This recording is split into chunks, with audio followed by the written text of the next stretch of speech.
Quel est votre point de vue? Vous le trouvez important de voir un vice-premier ministre conduire en fait une équipe gouvernementale de plus ou moins 6 à 7 ministres juste pour aller chercher le maïs? Monsieur le Président, s'il vous plaît, vous nous nommez des personnes qui ont une facilité de ridiculiser la nation. Aussi longtemps que nous avons nos terres à nous, Arabes, le Ponako, l'ESA, même 50% il y a humanité. Mais nous, on va mendier quelques graines de maïs. Millions, dépenser une fois de plus. Monsieur Vital Kamerhe se retrouve encore en Akati à Magambo, Yambongo. On n'a pas oublié les 100 jours, hein? On n'a pas oublié les 100 jours. À mon avis, je pense qu'ils étaient au bout de réflexion, ils n'avaient plus d'idées, ils étaient limités et ils se sont livrés à un spectacle comme ça. Et je pense que c'est Namibie, c'est pas moi Namibie, là ils sont allés chercher des chiens-chars. Namibie 2 qui va se répéter. On ne peut pas comprendre qu'un gouvernement sérieux ne soit pas informé que la Zambie ne vend plus ses maïs à l'extérieur du pays.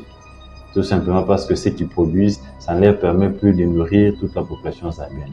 Mais au moins, nous avions eu une délégation de 9 et un secrétaire général aller pour essayer de négocier cette histoire de maïs. Et en fin de compte, on les a promis des engrais chimiques qu'ils peuvent eux-mêmes acheter quelque part. Ça, c'est un manque à gagner. Alors, il faut rappeler ici que dans la suite de chaque ministre, il y avait au moins 5 membres. Donc, et imaginez-vous combien le Trésor public a perdu. Et après, ils vont se rendre en Afrique du Sud. Tout un gouvernement pour aller négocier avec les fermiers. Monsieur Vital Kamerhe, c'est une honte de faire déplacer la nation congolaise pour aller chercher du maïs dans des pays qui sont moins fertiles que le nôtre.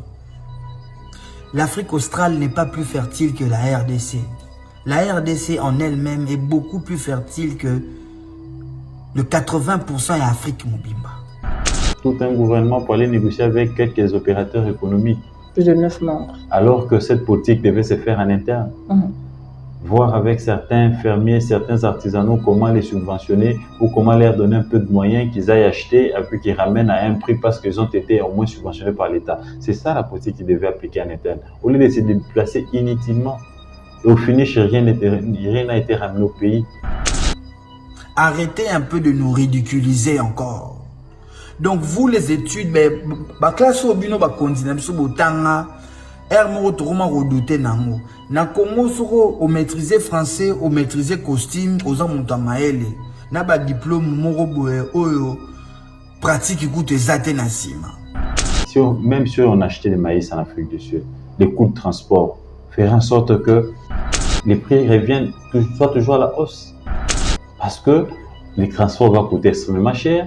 Pour qu'il n'y ait pas de route, il n'y a pas ceci. Tout ça, ce sont des difficultés que les opérateurs économiques rencontrent. Et quand vous pensez que ça, les prix augmentent à cause de tout ça, mais exonérez ces opérateurs économiques pour que vous ayez quand même la même mission et afin de leur demander de voir comment ils peuvent jouer avec les prix. Tout ça, ce sont des politiques, n'est-ce pas, des terrains que les gouvernements devraient appliquer. Malheureusement, tout un grand professeur, docteur en économie, chef d'équipe, pour aller négocier les prix du maïs. C'est vraiment regrettable.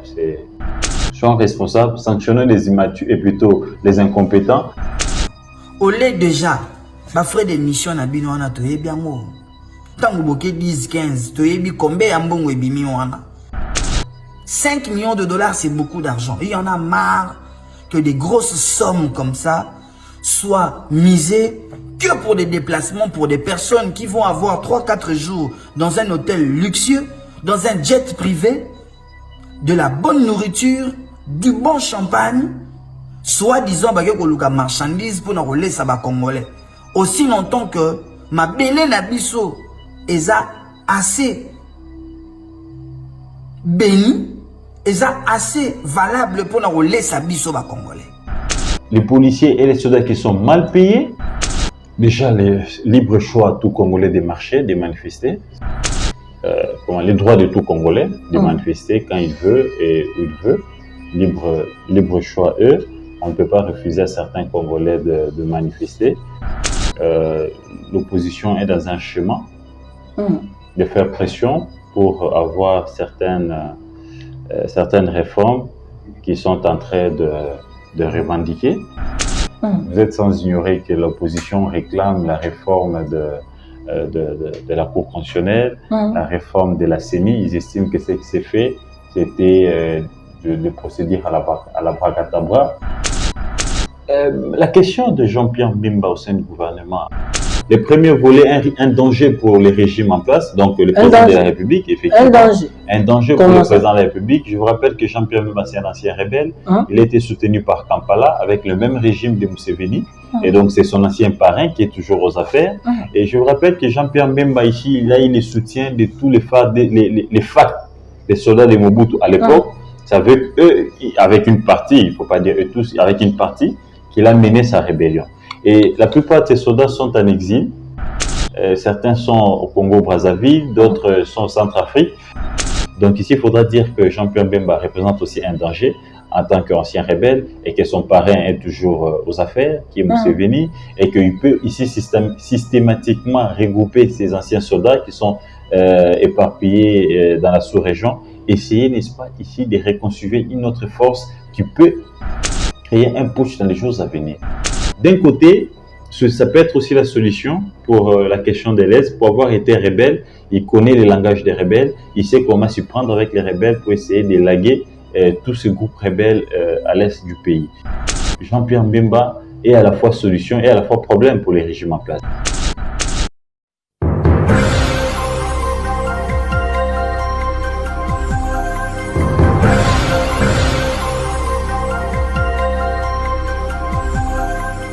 Très heureux de savoir que vous êtes très nombreux devant vos postes téléviseurs pour suivre l'intégralité de votre émission d'échange, d'analyse et d'actualité à caractère socio-politico-juridique. Mesdames, Messieurs, votre émission qui est toujours présentée par votre humble serviteur, William T. mon combattant de la liberté, que je suis. J'ai le plaisir et l'honneur de recevoir pour vous aujourd'hui un chevalier de la plume, un monsieur que vous connaissez très bien, l'un des habitués de cette émission. Mesdames, Messieurs, j'ai le plaisir de recevoir pour vous aujourd'hui Monsieur Gauthier Sey-Chang, le directeur général de l'organe de presse Netic News. Gauthier Sey, bonjour et bienvenue. Bonjour cher ami, merci pour l'opportunité. Bonjour aux fidèles téléspectateurs de votre chaîne et bonjour à ton équipe technique. On est disposé à répondre aux questions et essayer d'éclairer la lanterne de ceux qui nous suivent. Bien, mesdames, messieurs, comme vous le savez très bien, cette émission est bilingue. Tout le bakabongo, lingala, les français, pour nous permettre de faire un avance, de faire biso, ndenge longoban, pour nous permettre de faire un bureau, de biso, ndenge longoban, pour nous permettre de faire un jeune, de faire un chimbo, quoi, maman a été carrément tembeloana, de biso, ndenge longoban, na émission, mon collègue, de bongo, insécurité, na partie est, République démocratique du Congo, baimbo kanini, c'est une kusala, lelo, pour nous commémorer kimia, n'etuka est. Tokolobela yango tutolo émission ya mokolo tutolo émission ya mokolo tokolobela bongo makambo etali 400 moko bakufi na kaweli na Sud-Kivu. Est que c'était important ya kozwa liboke ya bato wana nyonso kokunda bango esika moko ou soit l'état esengeli apréconiser lolenge nini ya kosala bien que badécréter deuil national mpona kokunda bango en fait moko na sekeli na ye tokolobela yango tutolo émission ya mokolo alo toujours tout là émission mokolo tokolobela bongo makambo etali marche en fait marche ya bayi opposition. On annonce que monsieur Moïse Katumbi est déjà à Kinshasa pour préparer marche il y a les 13. Est-ce que ça serait important na vie ya ba congolais et congolaises tokolobela ngo tout là émission mokolo lelo. Mesdames et messieurs, toujours tout là émission mokolo lelo tokolobela bongo makambo etali famille na République démocratique du Congo, en fait rareté ya masangu tu sais on a komona ndeko Vital Kamerhe elongo na ba membre du gouvernement oyo ba accompagnaki en fait na République sud-africaine pour na koluka bongo en fait masangu. Est-ce que c'est important komona ba konjo ya biso ko libanda pour na koluka masangu tandis que na mboko ya biso qui produire moi qui volontaire mesdames et messieurs, on en parle tout au long de cette émission avec monsieur Gauthier Sey-Chang. En fait monsieur Gauthier Sey, en parlant de l'insécurité à l'Est démocratique du Congo, d'abord, je peux savoir, en fait, en tant que Congomani, nous essayons tout ça à l'élo pour nous rapporter qu'il y a dans l'Est démocratique du Congo. Oui, d'abord, je compatis avec les familles attristées dans Sud Kivu, précisément à Kalehe, les familles qui ont été victimes de cette pluie diluvienne qui s'est abattue dernièrement. Je compatis avec ces familles et je condamne le fait que le gouvernement ne soit pas assez responsable pour enterrer nos compatriotes qui sont morts de cette mort-là tragique et brutale. Aller les entasser dans une fosse commune, je considère que c'est de l'irresponsabilité, c'est de l'absence de l'État et ce n'est pas normal. Ici, je demande quand même au gouvernement national et au gouvernement provincial de tenir compte, n'est-ce pas, des âmes perdues et de les enterrer d'une manière honorable. Mais de cette manière-là, et c'est vraiment désolant et c'est irresponsable pour un pays qui se veut démocratique et qui, n'est-ce pas, ici, essaye de se battre pour les valeurs des droits humains. Courage, et ça, incident naturel, n'était pas prévu, c'est arrivé. Et aux familles s'attrister, de tenir fort, et à l'Éternel, Dieu Tout-Puissant, n'est-ce pas, de compatir avec et puis de les fortifier de cette douleur atroce qu'ils viennent de subir. Mais simplement pour la question de l'insécurité. L'insécurité, c'est une question complexe. L'insécurité, c'est aussi dû, n'est-ce pas, au taux de chômage élevé en République démocratique du Congo.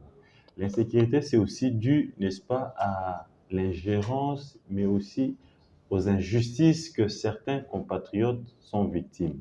L'insécurité, c'est aussi dû au tribalisme.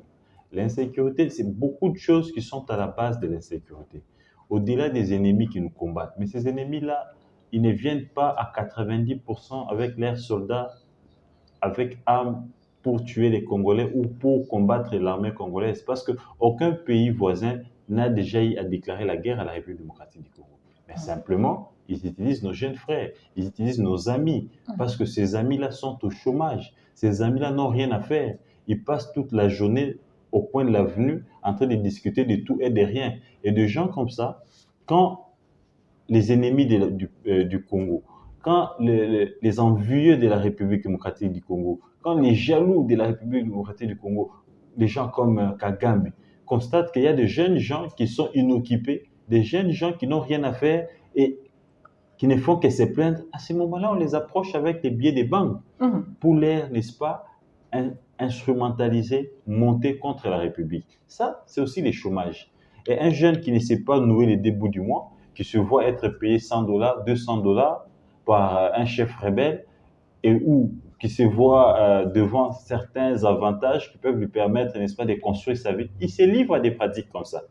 Mais un jeune qui est occupé, qui sait que rien qu'avec mon petit salaire, je suis en mesure de nouer les débuts du mois, de nourrir ma petite famille et de faire des petits investissements. Ces jeunes-là n'ont pas le temps d'aller, n'est-ce pas, perdre son temps ou mettre sa vie à risque avec ces histoires de groupes rebelles. Ça, c'est le premier. Le deuxième point, ceux qui sont au sommet, ceux qui dirigent. Voilà pourquoi il faudrait, les législateurs congolais avaient prévu ce qu'on appelle comment on appelle, la géopolitique. La géopolitique, c'était pour permettre, n'est-ce pas, à toutes les couches de la République de se retrouver dans la gestion de la ressource publique. Mais malheureusement, ceux qui accèdent aux affaires, ils utilisent, n'est-ce pas, les tribalismes.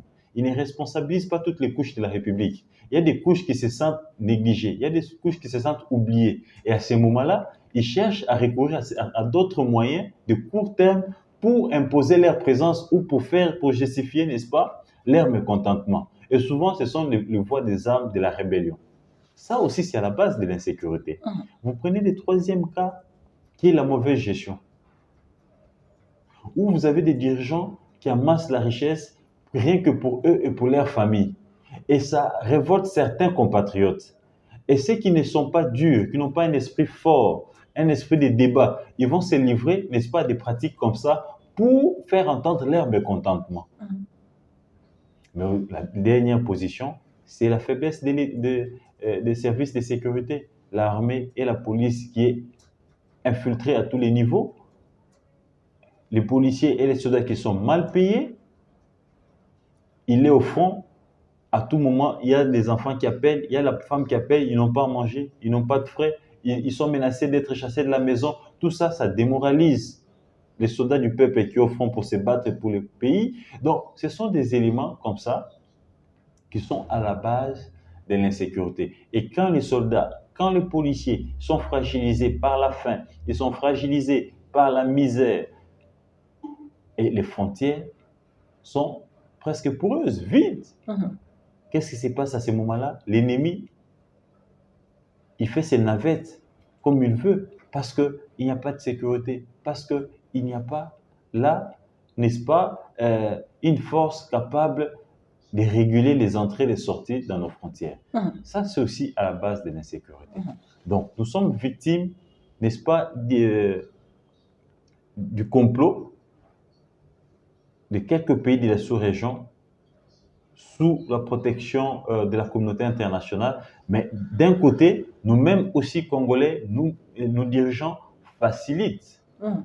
Nos dirigeants Facilitent, les actuels dirigeants. où ils dressent les lits. Depuis Kabila jusqu'à ce jour, vous allez vous rendre compte que sous Mobutu, on n'avait pas de sérieux problèmes d'insécurité à l'est du pays parce qu'il y avait une armée forte et Mobutu avait prôné l'unité. Sous Mobutu, on pouvait voir un Katangé, un monsieur du Bas-Congo, gouverneur au Sud Kivu, gouverneur à Mojima, l'unité nationale, la cohésion nationale.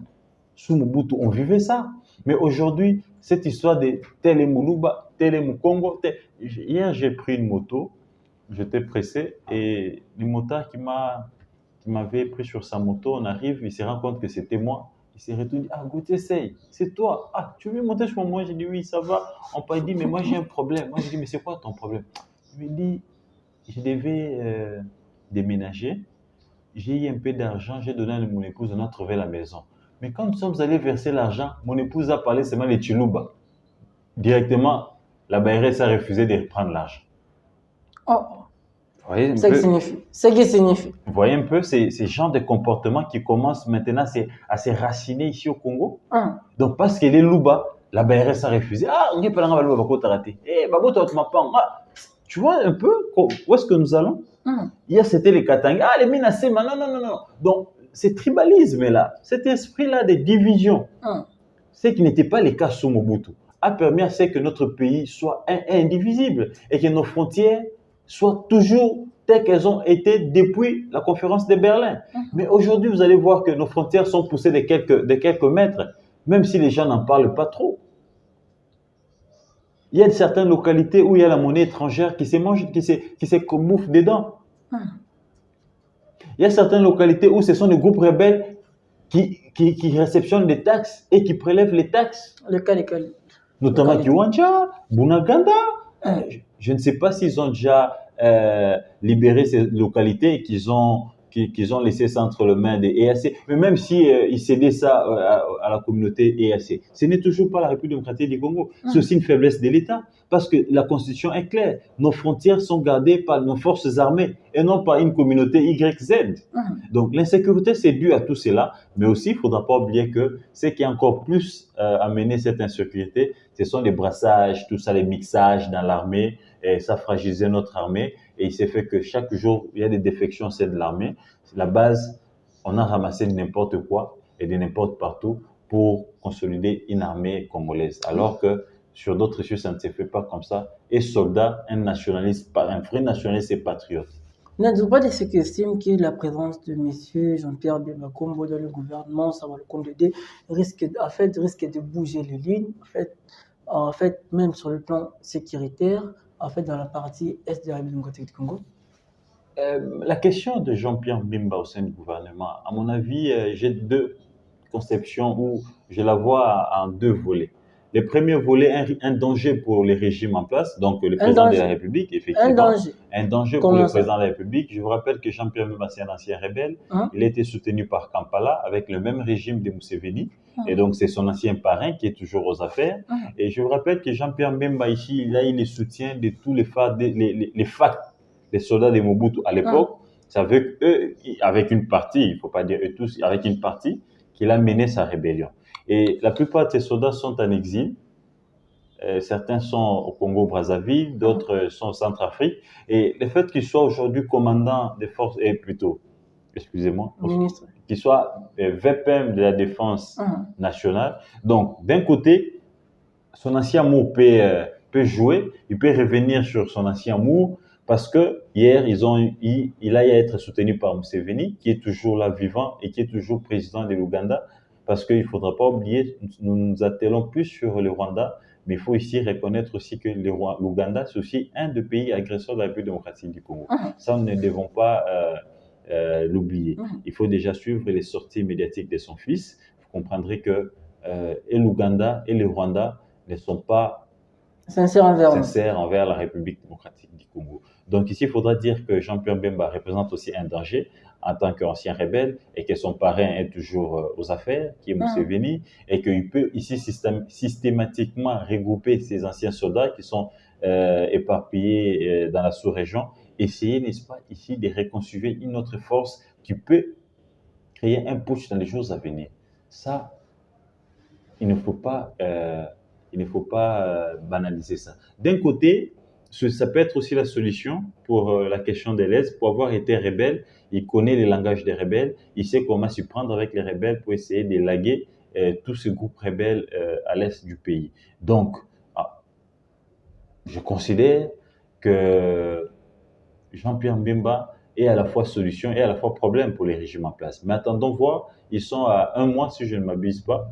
Attendons voir dans 3 mois, donc pratiquement dans 100 jours, on verra les résultats sur terrain, qu'est-ce qu'ils pourront produire. Mais déjà, il ne faudra pas s'attendre à quelque chose de trop parce que déjà, il ne sera pas au front lui-même. Il faut y faire avec les soldats. Et ces soldats-là, au niveau de commandement, nous sommes tellement infiltrés. Et il s'est fait que il y en a qui jouent les jeux de l'ennemi et vous avez des soldats affairistes qui se retrouvent dans ces affaires des minéraux. Certains sont dans beaucoup de choses. Tout ça, ce sont des questions qui taraudent un peu ma pensée et qui me poussent à dire que les résultats dans 100 jours, ça serait... Je ne pense pas qu'on pourra voir les résultats avec le gouvernement Saman-II dans 100 jours. Donc, il faudrait ici des fortes réformes pour réformer l'armée congolaise. Mais entre-temps, on ne doit pas continuer à laisser nos frères et sœurs mourir. Je pense qu'un peu d'intelligence suffirait, qu'on fasse comme font d'autres pays, recourir peut-être aux mercenaires, recourir peut-être aux vrais pays amis qui peuvent venir ici à l'offensif et non faire des zones tampons comme les font comme vous l'avez fait en 98, 99. C'est possible.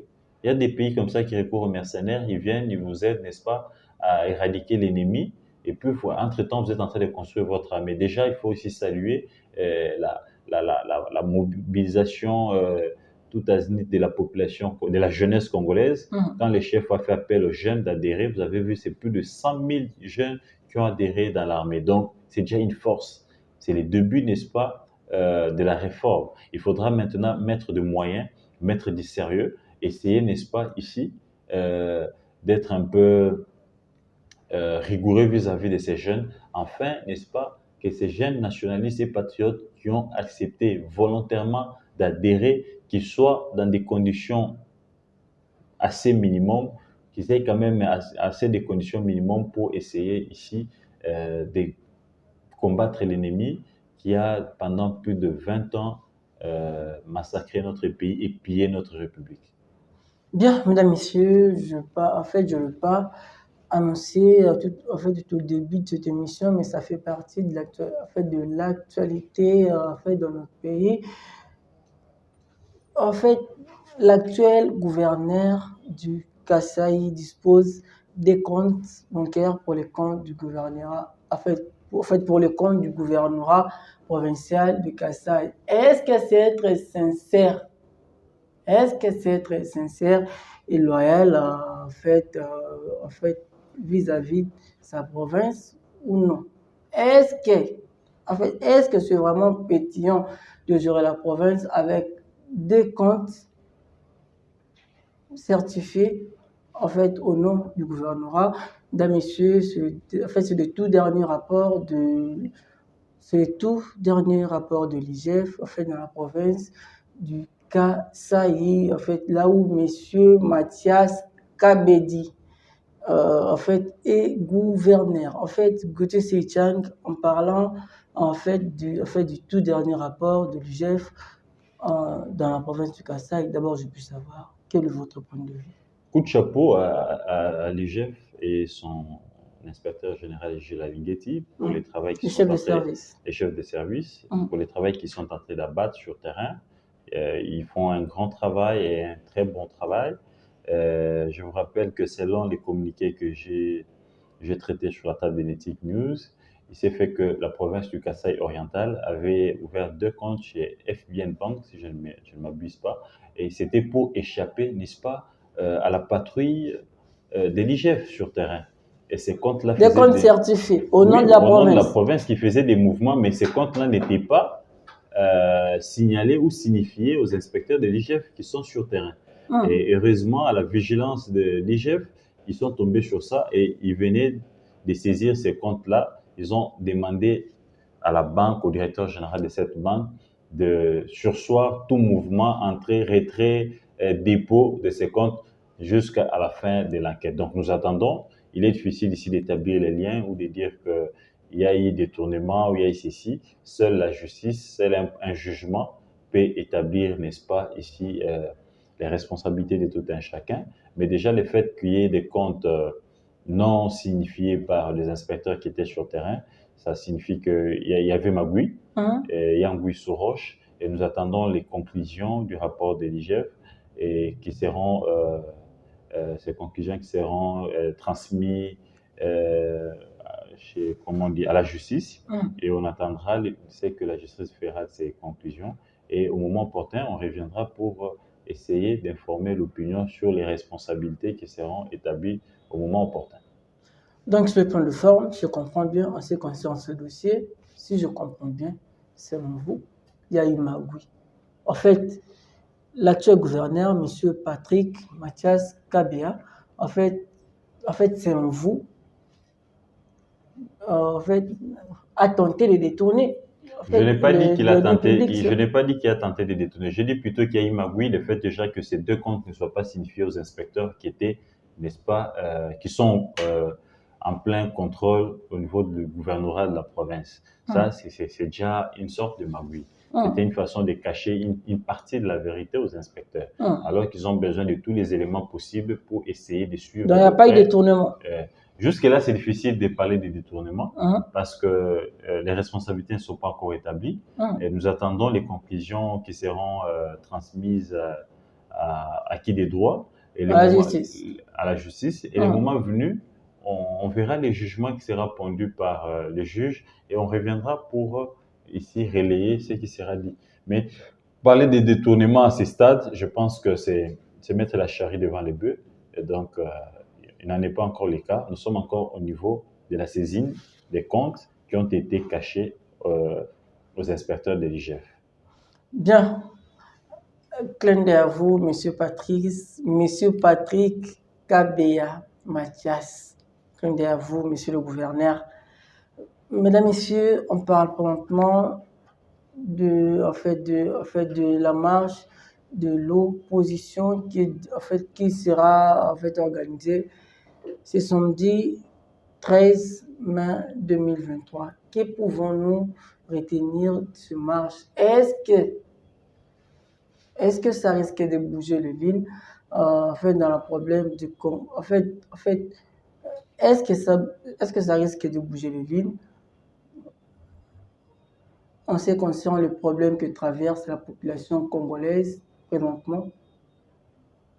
Est-ce que ça serait important présentement d'organiser ce genre de marche, tandis que nous sommes déjà à 6 mois d'élection, où nous en parle tout au long de cette émission avec M.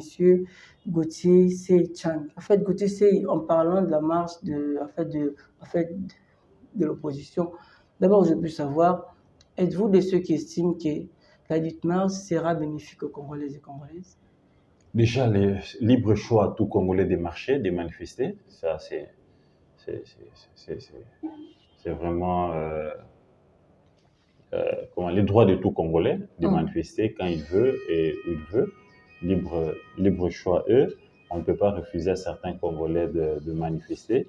Mais simplement, ici, il faudrait signifier que l'opposition est dans un chemin de faire pression pour avoir certaines réformes qui sont en train de revendiquer.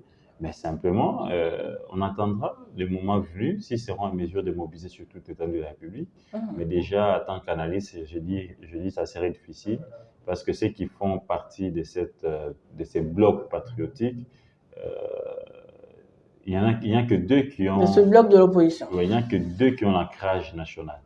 Okay. Matata, plutôt Fayulu et Katumbi.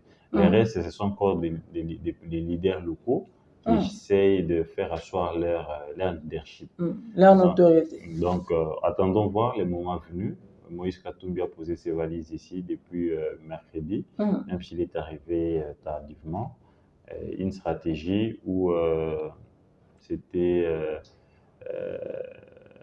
la peur de ne pas mobiliser ou de lui refuser l'autorisation de survol, lui, c'est et son équipe. Mais simplement, nous attendons les 13, on va voir ce que la marche va produire, mais ça sera une réussite si elle se faisait au moins sur 60% de la République. C'est quoi l'apport de ce marche dans la vie des Congolais et Congolaises que nous sommes?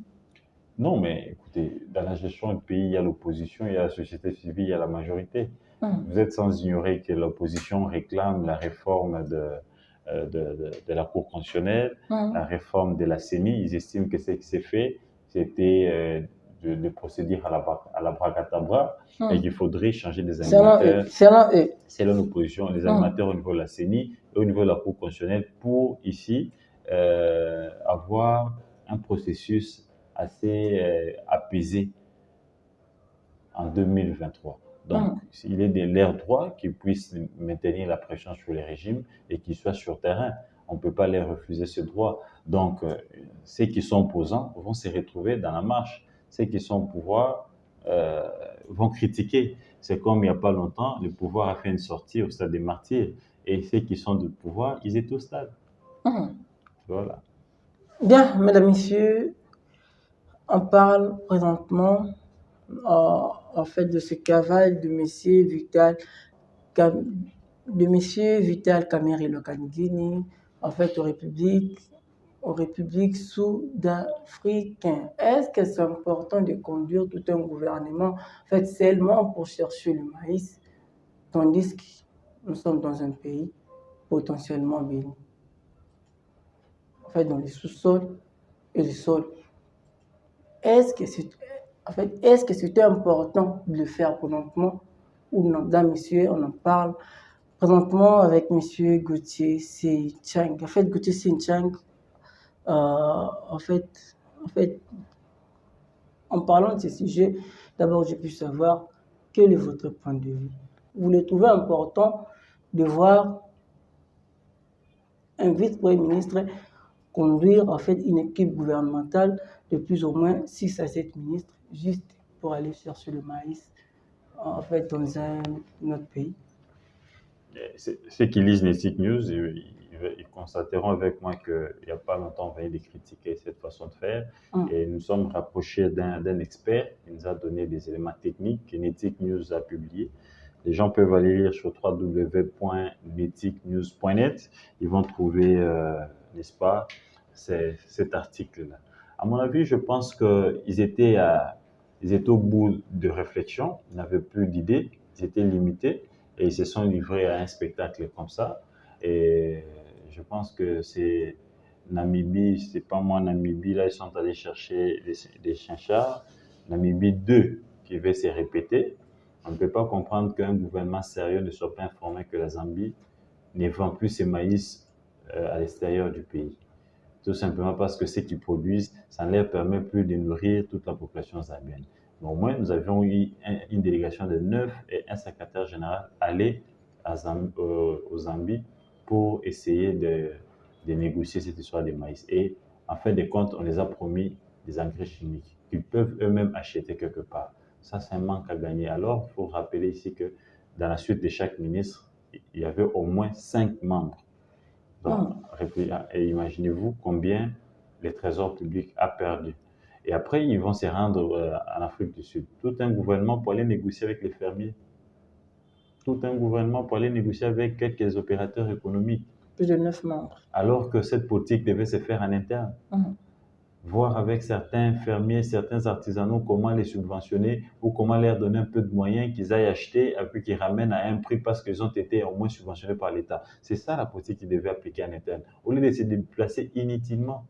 Et au finish, rien n'a été ramené au pays. Au finish, ils n'ont rien ramené. Et selon l'expert que nous avions consulté avec Netic News, même si on achetait des maïs en Afrique du Sud, les coûts de transport, faire en sorte que les prix reviennent, soient toujours à la hausse. Parce que les transports vont coûter extrêmement cher, pour qu'il n'y a pas de route, il n'y a pas ceci. Tout ça, ce sont des difficultés que les opérateurs économiques rencontrent. Et quand vous pensez que les prix augmentent à cause de tout ça, mais exonérez ces opérateurs économiques pour que vous ayez quand même la même mise sur eux, afin de leur demander de voir comment ils peuvent jouer avec les prix. Tout ça, ce sont des politiques, n'est-ce pas, des terrains que les gouvernements devaient appliquer. Malheureusement, tout un grand professeur, docteur en économie, chef d'équipe, pour aller négocier les prix des maïs. C'est vraiment regrettable. Je considère que nous sommes encore loin de la réalité. Je ne crois à rien ce que ce gouvernement peut faire parce que tous ces gens-là, ils sont d'abord présidents de partis politiques, ils ont des candidats à aligner, ils ont besoin d'argent pour la campagne et nous sommes à 8 mois des élections. Ils sont tous focalisés, n'est-ce pas, aux préparatifs des élections afin qu'ils aient des députés à tous les niveaux. Et aussi, pas pour le bien-être de la population congolaise. Non, mais quand vous voyez ça, c'est le besoin d'avoir un peu d'argent. 9 ministres, c'est le besoin, c'est mal de se taper un peu d'argent avec les frais de mission. Mais il y a urgence. Oui, mais c'est quoi la solution sur le terrain? Les résultats de leur voyage. Les engrais chimiques, on ne pouvait pas envoyer des experts, les acheter, venir ici donner aux fermiers et aux artisanaux. C'est extrêmement grave. Mais bon, on n'a qu'à faire avec, hein. On n'a pas de choix. Bien, mesdames, messieurs, 2 minutes 30 secondes nous séparent de la fin de cette émission. Je vous rappelle que j'ai reçu pour vous aujourd'hui monsieur Gauthier Seichang, le directeur général de l'organe de presse Netic News. En fait, monsieur Gauthier Seichang, nous sommes arrivés presque à la fin de cette émission. C'est possible de regarder la caméra et conclure l'émission. Merci pour l'opportunité et ce privilège m'accordé, mais aux chers compatriotes éparpillés dans le monde, ce que nous sommes en train de vivre, nous sommes à quelques pourcentages près responsables de ce que nous vivons.